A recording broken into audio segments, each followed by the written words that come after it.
que é a questão do uso da internet, dos abusos no uso da internet, das redes sociais, porque esse uso intenso, principalmente por crianças e adolescentes, tem preocupado muito especialistas no mundo todo. Não é uma questão só do Sim. Brasil, é uma questão que atinge, né, uma preocupação que atinge o mundo inteiro. Tem um estudo que foi feito pela Kids Right com a Universidade Erasmus, que diz que 1 em cada 7 jovens de 10 a 19 anos convive com algum tipo de transtorno mental e os mais comuns são ansiedade, depressão, TDAH, distúrbios alimentares e até síndrome do pânico. Sim. A Organização Mundial da Saúde também aponta que a taxa global de suicídio entre jovens de 15 a 19 anos já chega a 6 em cada 100 mil jovens.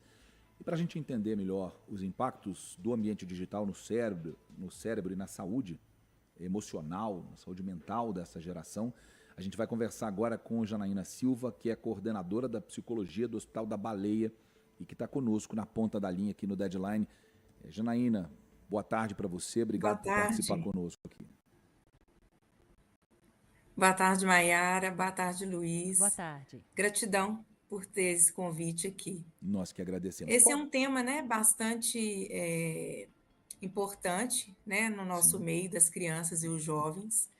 Então, às vezes a gente perde, os pais, né, perdem esse time dessas crianças e isso tem um impacto negativo tanto no humor, na irritabilidade, no convívio do dia a dia. As crianças às vezes estão dentro dos quartos e os pais não sabem o que elas estão fazendo, né? Então, isso é muito importante para poder os pais terem acesso a essas crianças. E a comunicação, o acolhimento, né, uma comunicação aberta entre a família, isso faz toda a diferença.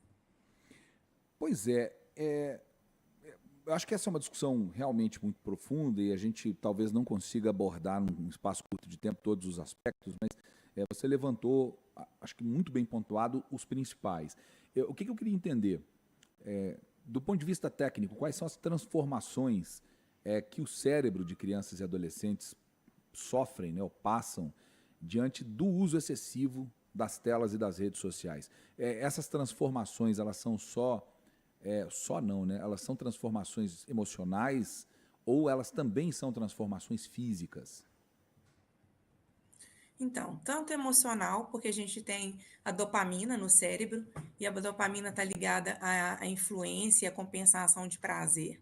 Então, a criança ou o adolescente, né, mesmo o adulto, ela busca por esse vício, né, começa a ser um vício incessante.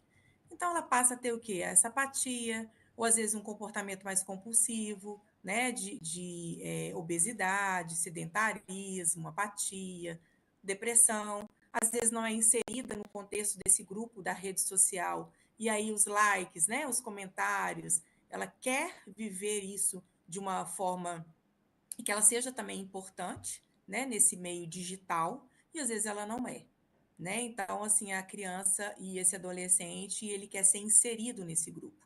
Então, ele vai sofrer emocionalmente, fisicamente, né? E com tudo isso, a família também e o meio social também tem a perder. Então, doutora, eu queria entender, quando que os pais devem acender ali aquele sinal de alerta, né? Porque a gente percebe um uso cada vez mais corriqueiro, às vezes o adolescente, por exemplo, diz, vou fazer ali uma pesquisa para uma atividade escolar, tô conversando ali com os meus amigos, e isso acaba se tornando algo integrado à rotina daquele adolescente. Quando é que a gente percebe que realmente está causando ali um sofrimento? Isso eu digo antes do sofrimento ficar instalado, né? Quais são ali os primeiros sinais? Então, a criança sempre vai dar um sinal, né? Às vezes nós adultos também temos essa questão assim, eu dou o celular agora e amanhã eu consigo tirar, né? Então não é bem assim. Às vezes o adolescente fala assim, não, eu vou estudar, tranco no quarto, você não sabe o que ele está vendo, né? Então isso tudo é uma forma de você ligar o seu alerta, né? Então assim, mudanças de comportamento, de humor, irritabilidade, às vezes a criança fica muito agressiva, você vai falar com ela já tem uma resposta para você, ou você vai falar assim, olha, agora não está a hora do celular, né? Colocar limite, então ela não aceita. Às vezes uma criança mais apática, não interage mais com a família, né, com o social. Na escola, né, hoje a gente está vendo na escola esse uso também importante dessa flexibilização do celular, né? Então, assim, eles estão tirando o celular, mas a gente tem que ver também se essa criança não vai compensar em casa, sabe? Uhum. Então, assim, o que falta também na sociedade é uma educação para que a gente tenha limites, para que a gente consiga colocar limites nessas crianças. Então, elas vão ter isolamento social, alteração no cognitivo, déficit de atenção, foco, concentração, né? Na rotina, às vezes na alimentação. Uhum. Uhum. A gente tem ontem nós tratamos um pouco sobre esse assunto aqui, e eu trouxe, por exemplo, alguns exemplos internacionais, inclusive de ações que já tramitam nos tribunais, né? Nos Estados Unidos, por exemplo, é, ações coletivas, 1.500 processos, tratando da intencionalidade, né, dessas redes sociais de causar dependência. Tem litígios contra o TikTok, por exemplo.